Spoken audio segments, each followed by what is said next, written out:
আজকে বলবে কালকে দেখা, কালকে বলবে। ধূমকেতুতে আছেন অথচ প্রচারে যাচ্ছেন না চিরঞ্জিত। তবে কি এতদিন বাদে ছবি মুক্তি পাচ্ছে তাই কি পছন্দ নয়? শুধু তো চিরঞ্জিত নয়, এই ছবিতে গুরুত্বপূর্ণ ভূমিকায় রুদ্রনীল। প্রচারে তাকে আদৌ দেখা যাচ্ছে কি? তবে কি প্রযোজনা সংস্থার সাথে কোনো গন্ডগোল, নাকি পিছন ফিরে আর দেখতেই চান না? পরমব্রত নিজের কাজে ব্যস্ত, দেবের সিনেমা বলেই আপত্তি। টলিপাড়ায় কত জটিলতা, এই নায়কের সাথে ওই নায়কের ঝামেলা। পরমব্রতর সাথে এমন কি হলো? হই হই করেই ছবির প্রচার হচ্ছে, কিন্তু তাদের দেখা নেই। এরা চিরঞ্জিত চক্রবর্তী, রুদ্রনীল ঘোষ, পরমব্রত চট্টোপাধ্যায়, কৌশিক গঙ্গোপাধ্যায়। ধূমকেতুতে এরাও গুরুত্বপূর্ণ চরিত্রে অভিনয় করছেন, অথচ সমস্ত প্রচার অনুষ্ঠানে অনুপস্থিত তিন অভিনেতা। কিন্তু কেন?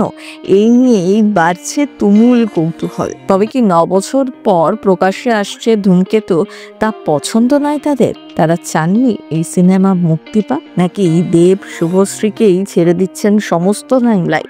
কোন ছবির প্রচারে সেই ছবির গোটা টিমই অনুষ্ঠানে অংশ নেয়, সেখানে 3 অভিনেতাই খ্যাতনামী, অথচ প্রযোজনা সংস্থা একবারও তাদের প্রচারে ঝরলেন না। কিন্তু কেন? প্রসঙ্গ তুলতেই বিষয়টি নাকি ব্যাখ্যা করেছেন প্রযোজক রানা সরকার। তার কথায় ধূমকেতুর গল্প দেব শুভশ্রী নির্ভর, তাই তাদের ঘিরেই যাবতীয় উন্মাদনা। দ্বিতীয়ত 10 বছর ধরে ছবি মুক্তির অপেক্ষা এবং 2 তারকাকে একসাথে দেখার আগ্রহ তুঙ্গে, তাই ওদের আমরা সকলের সামনে এনেছি। এই প্রসঙ্গে তিনি আরো জানিয়েছেন, এখনো পর্যন্ত একটাই প্রচার অনুষ্ঠান হয়েছে, সেটি ছবির ট্রেলার মুক্তি। সেখানে তারা উপস্থিত হয়েছিলেন, বাকি প্রচার হয়েছে সোশ্যাল মিডিয়ায়। ফলে প্রত্যেকের উপস্থিতি প্রশ্নই ওঠে না। আর সেই অনুষ্ঠান ছিল শুধুমাত্র দেব শুভশ্রীকে কেন্দ্র করে। তাদের কামব্যাক নিয়েই সেই অনুষ্ঠানটি হয়েছিল। তার তুমুল উন্মাদনা দেখেছে গোটা রাজ্য, সেখানে অন্যদের তেমন প্রয়োজনই ছিল না। 2023 সালে অগ্রিম বুকিং শুরুর আগেই পাঠান, জওয়ানের মতন ছবিগুলো ব্লকবাস্টার তকমা দেওয়া হয়, কারণ শাহরুখ খানের জনপ্রিয়তা এবং ছবি নিয়ে তৈরি হওয়া বাজ।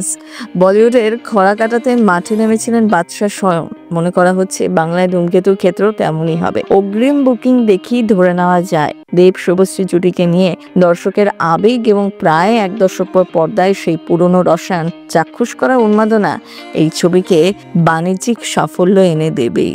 দেব শুভশ্রী আবারও ব্লকবাস্টার হিট হবে, সমস্ত সাফল্যকে ছাপিয়ে যাবে, এমনটাই আশা করছেন অনুরাগীরা। মূল উত্তেজনা ভক্তদের মনে। দীর্ঘ দিনের অপেক্ষা, দেব শুভশ্রীকে এক নয়া রূপে দেখতে পাবেন তারা। সেই পুরনো কথা, পুরনো গল্পই বলতে আসছে ধূমকেতু। তাদের সম্পর্কের রসায়ন দেখার অপেক্ষাতেই বসে রয়েছেন দর্শকরা। মন জয় করতে পারবে তো দর্শক? সেটাই এখন দেখার। সম্প্রতি যেন বনবাস কাটিয়ে এক মঞ্চে ফিরেছেন দেব শুভশ্রী, সেই উত্তেজনা ছিল দেখার মতো। এবার ধূমকেতু কতটা সাফল্য পায় তার অপেক্ষাতেই ভক্তরা। প্রথম বাংলা ব্যুরো।